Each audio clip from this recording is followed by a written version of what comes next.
ভুল করে, time pass বা অন্য কোনো আলফাল কারণে বুদ্ধিজীবীরা কিচ্ছুটি করেন না। বুদ্ধি তাঁদের জীবিকার অস্ত্র, হাতিয়ার হওয়ায় সব কাজেই বিবেচনা, যাচাইয়ের একটা ভিত্তি থাকবেই। যদি কেউ ফটাফট যুক্তি আর তথ্য পেশ করে নিজের একটা মতকে দাঁড় করাতে বা অন্যের মতকে শুইয়ে দিতে পারে, বুঝতে হবে এ মাল বুদ্ধিজীবী না হয়ে যায় না। খুন, ধর্ষণ আর তোলাবাজির কথাই ধরা যাক। বুর্জোয়া কাগজ আর চ্যানেল মারফত 24 ঘন্টা এই তো সাপ্লাই হচ্ছে।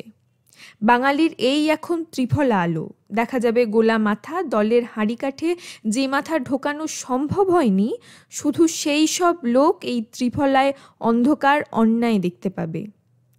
তাদের একবারও মনে হবে না জবলেস গ্রোথ, প্যারালাল ইকোনমি এই দুই জাদুকাঠি এসবের হোতা।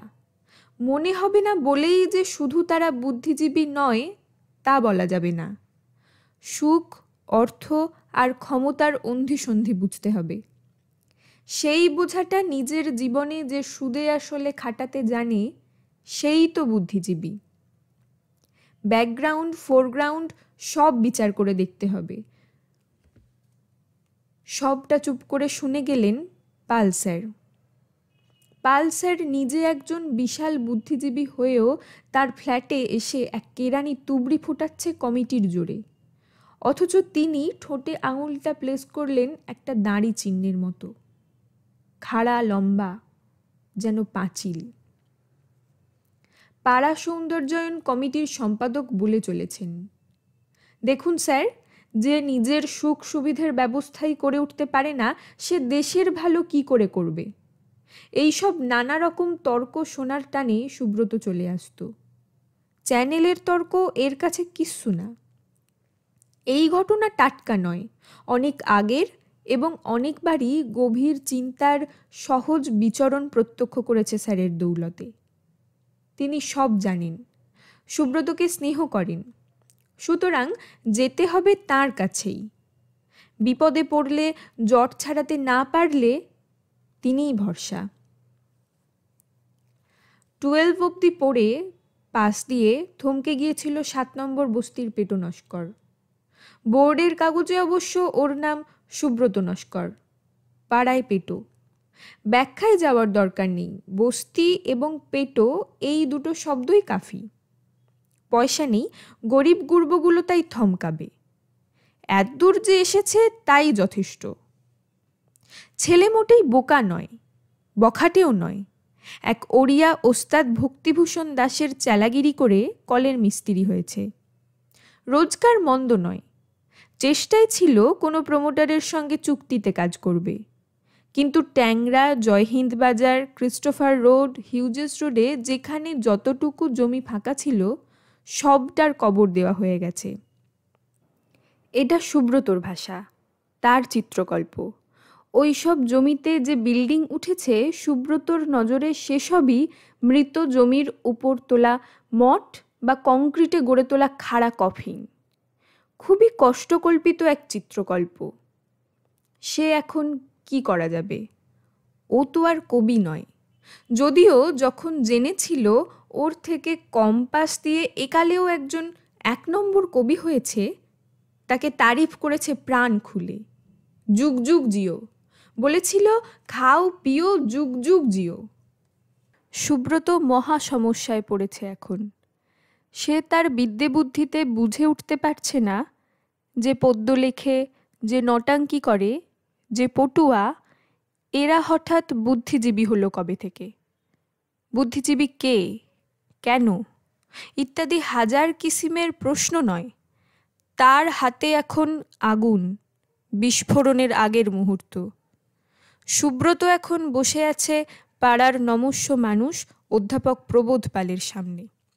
দুজনের মাঝখানে সেগুন কাঠের একটা সেন্ট্রাল টেবিল। টেবিলে ইংরেজি, বাংলা গোটাকতক বই আর 2টো চায়ের কাপ এবং ধোঁয়া। এই দেখা সাক্ষাৎ আগে থেকে ঠিক করা। স্যারের কাছে এসে বিনে পয়সায় কেমিস্ট্রি বুঝে গেছে। প্রবোধ স্যার তাকে ভালোই বাসেন, তাই বলে হুট করে চলে আসা যায় না। বিশেষ করে সে যখন একটা জটিল ব্যাপার মগজ সংক্রান্ত একটা প্রশ্নে জেরবার। প্রশ্ন তোর অনেক, তাই বলে কয়ে রোববারের এই বিকেলটা ঠিক হয়েছে। স্যারের ফ্যামিলির সবাই, 2 মেয়ে আর বউ, শপিং করতে বেরিয়েছে। তারা চীনে পাড়ায় খেয়ে ফিরবে। কাজের মেয়ে রঙ্গিতা ছাড়া বাড়িতে কেউ নেই। মাসের শেষ রোববারটায় প্রবোধ স্যার কোনো কমিটির মিটিং রাখেন না। 2 সপ্তাহ আগে এসে সুব্রত বলেছিল, স্যার একদিন একটু টাইম দেবেন? ব্যাপারটা কি বলবি তো? বুদ্ধিজীবী ব্যাপারটা ঠিক বুঝতে পারছি না স্যার। বুদ্ধি নিবি বললেও বুঝতুম না, মানে এনারা কি কেন একটু বুঝতে চাই। আচ্ছা আচ্ছা। এমন নয় যে তখনই অধ্যাপক পাল সমস্যাটা ধরে ফেলেছেন। সুব্রত খুব বুদ্ধিমান ছাত্র ছিল। মনে আছে একদিন বলেছিল, স্যার এই সাবজেক্টটায় বুদ্ধির চেয়ে গাধার খাটনি বেশি। পাল খোঁচে গিয়েও চেপে যান। কৌতূহল তাঁরও কম নয়। ভাবলেন, দেখি কি বলে। এইভাবে শুরু। আগাম সতর্কতা জারি থাকুক। আলোচনা প্রশ্নোত্তরের রীতিতেই যে চলবে এমন নাও হতে পারে, বরং গড়াতে পারে এমন এক বেহেসের দিকে যা রীতিরেওয়াজের অ্যাসি কি ত্যাসি করে দিতে পারে। খুলে যেতে পারে যুদ্ধের অনেকগুলো ফ্রন্ট। প্রবীণ অধ্যাপক জেরায় জেরায় জেরবার হতে পারেন। মোদ্দা কথা, যা খুশি যা ইচ্ছে তাই যাচ্ছে তাই ঘটতে পারে। প্রফেসর পালকে চিনতে বুঝতে খুব অসুবিধা হওয়ার কথা নয়, কিন্তু পেটো তথা সুব্রত সম্পর্কে কিছু তথ্য জেনে রাখা ভালো। সুব্রতর আঙুল 1500 স্কয়ার ফুট একটি বন্ধ আয়তক্ষেত্রের দেওয়ালের সাদা বোতাম ছুঁই ছুঁই। ঘণ্টি বাজল বলে।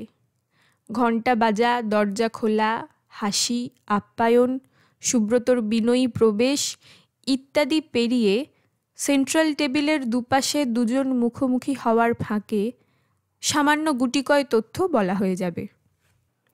7 নম্বর বস্তির এই ছেলেটার জীবন ছুঁয়ে দিয়েছিল উন্নতির খোয়াইশ, যা সে অবশ্য চিহ্নিত করবে স্বপ্ন শব্দেই। খোয়াইশ হলো মিশ্র ভাষাভাষী এই বস্তির বেশিরভাগ গরিবের পছন্দের শব্দ। একে খোয়াব বলেও চিহ্নিত করবে কেউ কেউ, যা থেকে সহজেই বোঝা সম্ভব হিন্দি, উর্দু, বাংলা মেশানো একটা ভাষাই এই বস্তির মাতৃভাষা। ইংরেজি শব্দ 2-4টে যে নেই তা নয়। ভবিষ্যতে হয়তো ভাষা দিয়ে জায়গা চেনাটাই উঠে যাবে, যখন আরও ইংরেজি শব্দ মিশবে।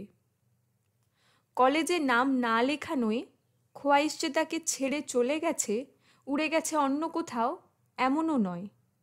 কলের কাজ, জলের কাজে যখন সুব্রত হাত পাকাচ্ছে, তখন একদিন রাস্তায় দেখা হয়ে যেতে স্যার বলেছিলেন, কেমিক্যাল ইঞ্জিনিয়ার হচ্ছিস তাহলে। সুব্রতর ভালো লাগেনি কথাটা। সে এর মানে করেছিল, কলের মিস্ত্রির বেশি আর কি হবি, এই যথেষ্ট। মনে রাখতে হবে, সুব্রতর বাবা যেদিন মারা যায় সেই দিনই ও জন্মেছে। ওর ডাকনাম পেটো হওয়ার রহস্য ওখানেই। ভোটাভুটির সঙ্গে সরকার উল্টানো, সরকার বানানোর সঙ্গে 7 নম্বর বস্তির লোকদের বাঁচা মরা জড়িয়ে পেঁচিয়ে একসা।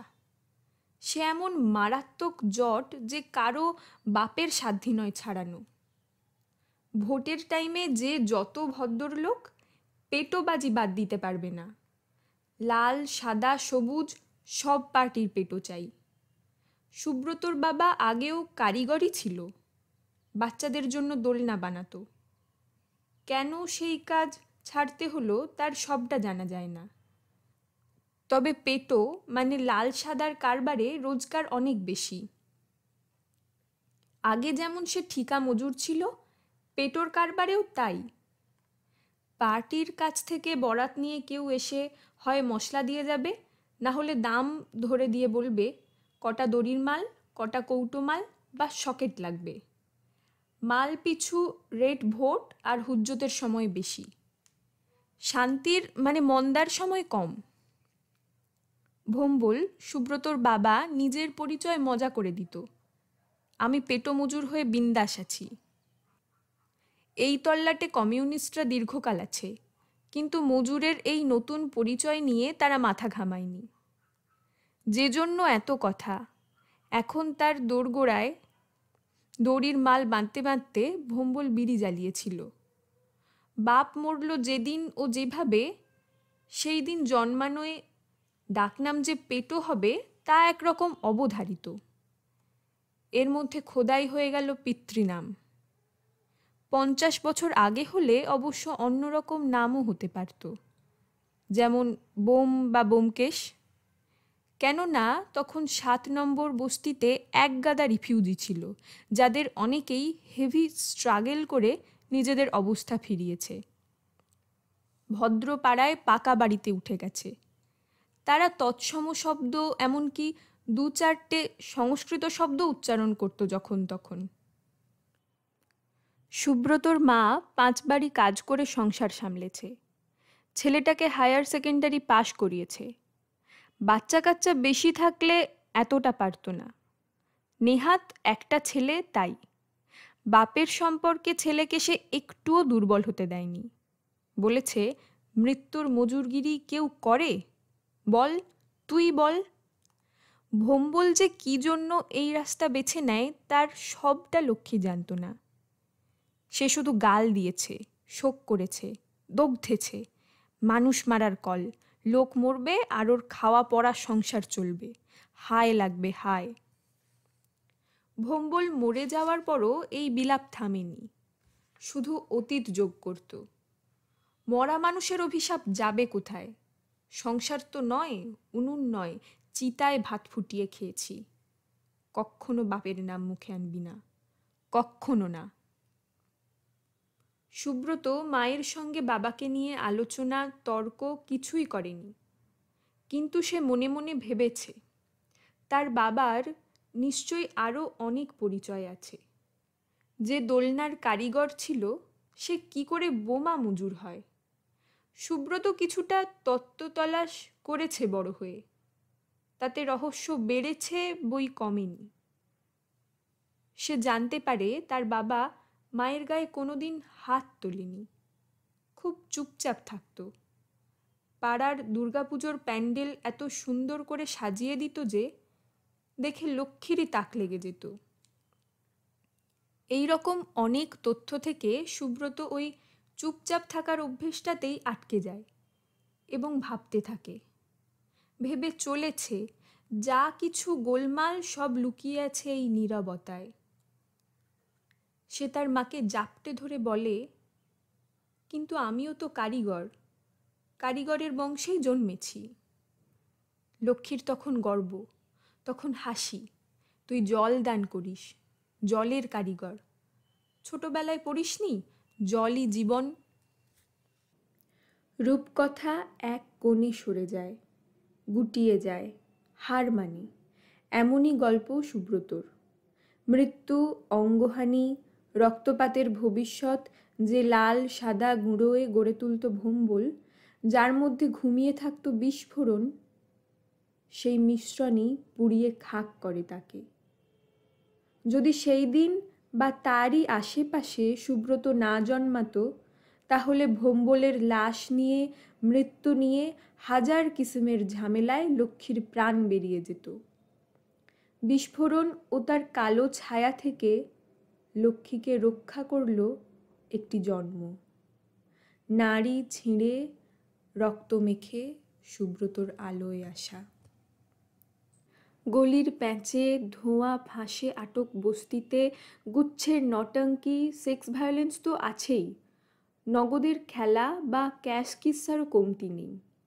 সুব্রত এই কেওড়া কিচানের মধ্যেই বড় হয়েছে, অথচ মৌজ মাস্তি, হিরোগিরি থেকে শুধু যে দূরেই থেকেছে তাই নয়, তার মুখে শোকের, দুশ্চিন্তার, উদ্বেগের নীল একটা আভা, যা উঠে এসেছে হাড়, মজ্জা, নিংড়ে। এসবের মনস্তাত্ত্বিক দিক আদৌ উন্মোচিত নয়, আবার চামড়ার তলা থেকে উঠে আসা এই আভা যে সবাই দেখতে পায় এমনও নয়। এরকম হতে পারে স্বচ্ছ বুদ্ধির এই ছেলেটার পক্ষে লেখাপড়ায় অনেক দূর যাওয়া সম্ভব ছিল। হয়তো হয়তো কেন, নিশ্চয়ই তার চিন্তাশক্তিও প্রখর হওয়ায় অনেক বুজরুকি, মিথ্যের চাষ, লোভ, হিংসা ইত্যাদিকে উদার বা মহৎ কোনো মোড়কে হাজির করলে সে চটপট ধরে ফেলতে পারে। অথচ হাত কামড়ানো ছাড়া তার কিছুই করার নেই। সুব্রত এই পরিস্থিতিটাকে জুড়ে নিয়েছিল তার বাবার নীরবতার সঙ্গে। যেন বংশ পরম্পরায় তারা বয়ে চলেছে এই ভূত ভাষা। বাবার নাম ভম্বল, তার নাম পেটু, পটলা। এই সব নামও কিছু বলতে চায়। কর্পোরেশন স্কুলের অঙ্কের স্যার বলেছিল, ছেলেটার ভবিষ্যৎ আছে না একটা, ও পটলা চলবে না, আজ থেকে ওর নাম সুব্রত। যদি এটুকুতেই ধনী মাহাত্ম্যে নাদ ব্রহ্ম যেমন বলা হয়, মন্তরের গুণ, এবং তাতেই পটলা সুব্রত হয়ে উঠতে পারত। যখন শিক্ষিত ভদ্র সমাজের ছেলেমেয়েরা এই সত্য বুঝে যে কেতাব জঞ্জাল ছাড়া কিছু নয়, বইমুখ হওয়া ছেড়ে দিল, জেরক্স মেশিন, সিলেবাসটুকু আর ইন্টারনেট ঘেঁটে নোট সামলে হৈ হৈ করে ছাত্রজীবন ফৌত করে বাপের অন্ন বা কর্পোরেটের পরমান্নে টাইম পাস করার মহাজীবনে গ্যাঁট হয়ে বসল, তখন বস্তির এই ছেলেটা, যার মনে অনেক প্রশ্ন, সে তার রোজগারের টাকায় বই কিনে চলল। অনেকে আক্ষেপ করে বলেন, বাংলা ভাষায় ভালো উঁচু মানের বই নেই। কথাটা আলস্যে বলা, অবহেলায় বলা। ঠেলায় পড়লে মাতৃভাষাই সম্বল। সুব্রত ইংরেজি ভাষাটা ভালো আয়ত্ত করতে পারেনি। সে বাধ্য হয় বই খুঁজতে, এবং আশ্চর্য হয়ে যায় দেখে যে বাংলা ভাষায় এত সব জরুরি বই আছে যা পড়তে একজনের সারা জীবন কেটে যেতে পারে। বাংলা বই প্রসঙ্গ দুটো কারণে আনা হলো। এক, নিজের সাধ্যে যতটা সম্ভব সে চেষ্টা করে শোনা কথা, চালু কথা যাচাই করতে, যেমন বাংলা বই নিয়ে এই চালু কথাটা। দুই, নিজের মনের মধ্যে গোপনে পাতা মেলা প্রশ্নগুলো, তাদের অঙ্কুরের জন্য সে গভীর আগ্রহ ও তৃষ্ণায় অপেক্ষা করত এবং হাত বাড়াতো বইয়ের তাকে। বিষণ্ণতা তার রক্ষা কবচ, নীরবতা তাকে বাঁচিয়ে দিয়েছে। সে নিজেই তা কবুল করেছে। না হলে এরকম তৈরি ছেলেকে টানতে মিছিল নিয়ে পার্টি চলে আসতো। পাড়ায় সমবয়সীদের মধ্যে সে তো মুখই খোলে না। স্যার ওকে একটা কথা বলেছিলেন, অপেক্ষায় থাকা, সরে থাকা, গা ঢাকা দেওয়াটাই এই মুহূর্তে সবচেয়ে বড় কাজ। আর সুব্রতর উন্নতির খোয়াইশের যতটুকু আন্দাজ পাওয়া গেল, তাতে তার গল্পের কোনো শ্রোতা পাওয়াই এখন অসম্ভব। একা হও বললেই মাথায় রড মারবে। একা আর বোকা সমান, ছুটে আসবে এই আপ্তবাক্য। স্যারের উপদেশটা ওর দরকার ছিল না, কিন্তু তিনি তো স্যার।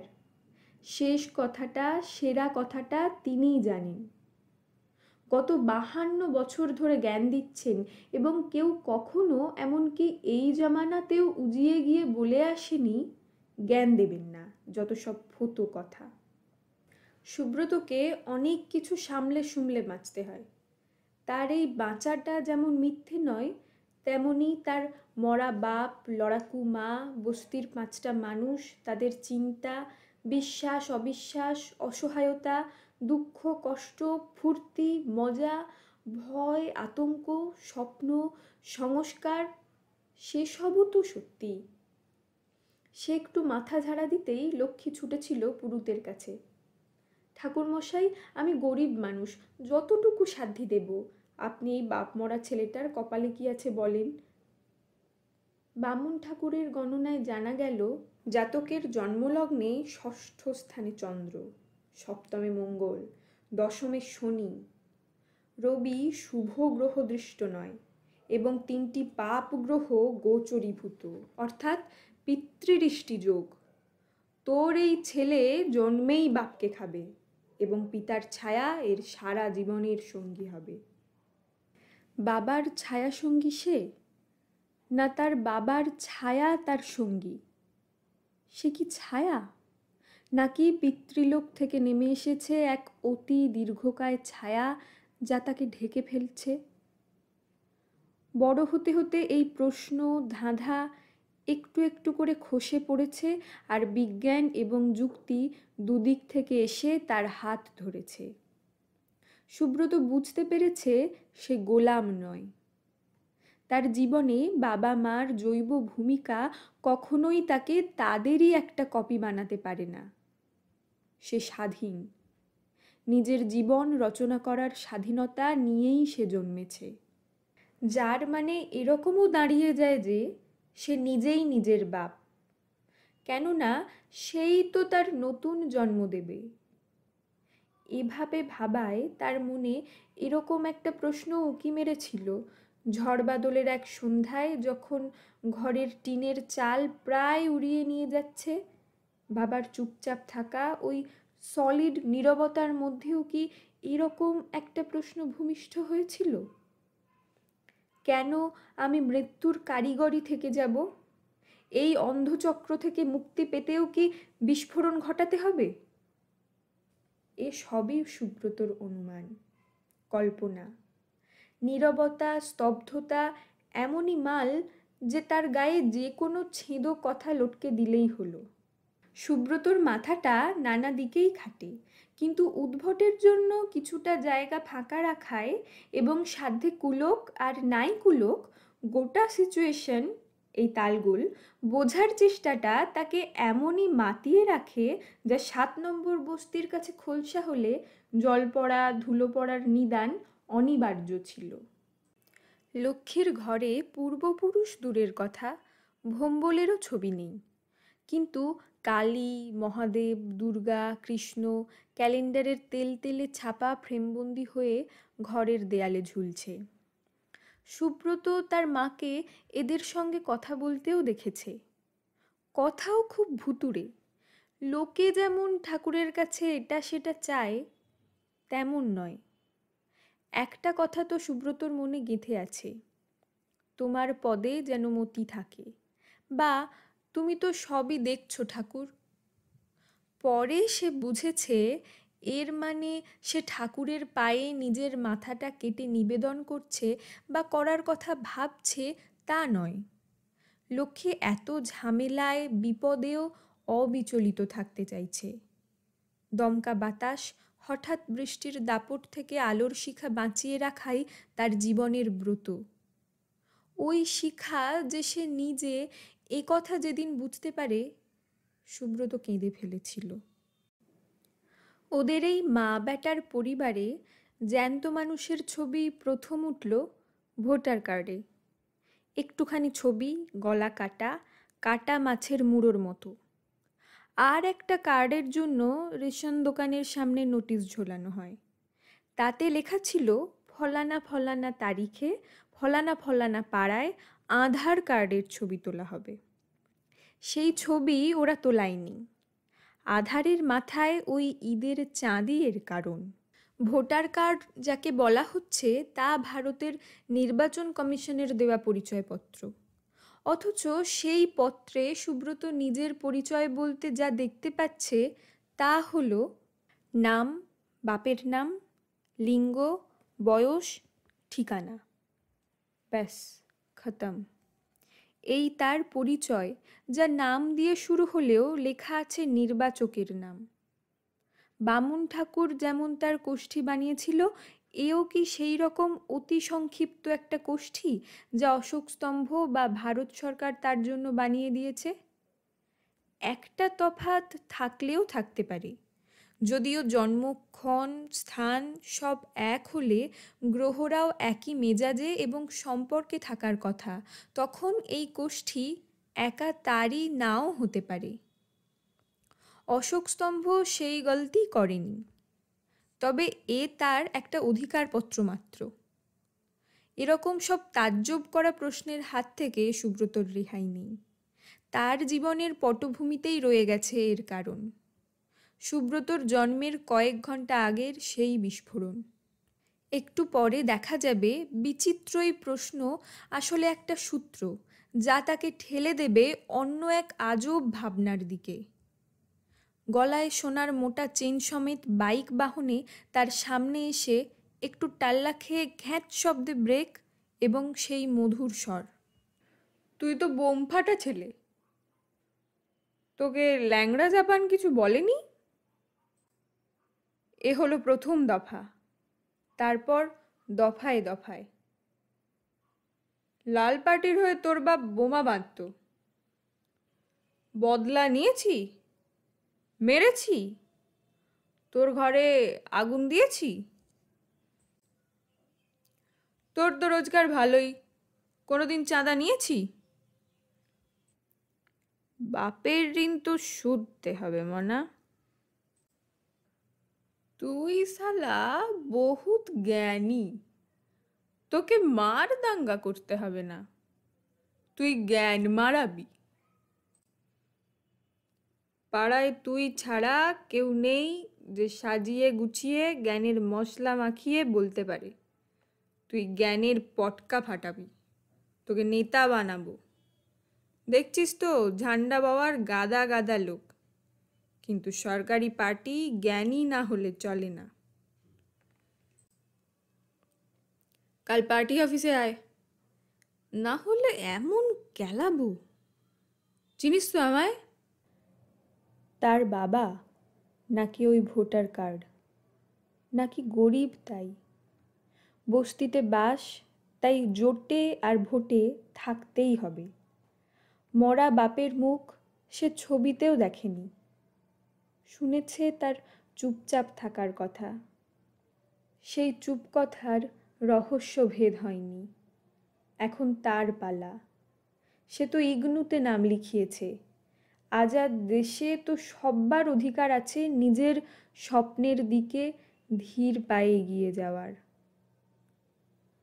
গরিবের ভালো সে খুব বেশি করেই চায় এবং বিশ্বাস করে লেখাপড়াই একমাত্র হাতিয়ার। সেই হাতিয়ার খুঁটিয়ে দেখেছে, চালানো শিখেছে, আর তো কিছু সে জানে না।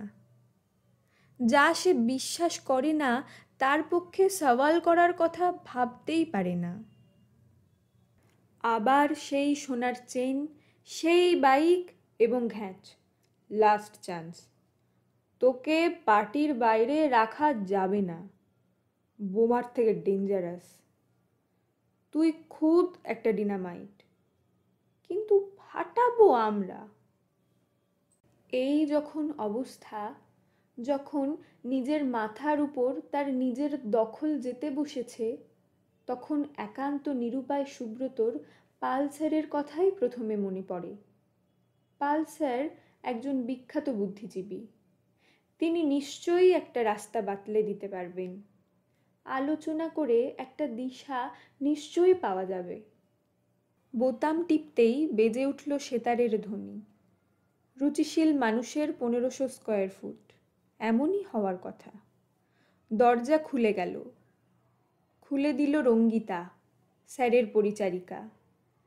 ফ্ল্যাটটি হাঁ খুলল, যেন বিশাল দুটো ঠোঁট অস্ত্রের মতো দুসারি দাঁত সমেত ফাঁক হলো।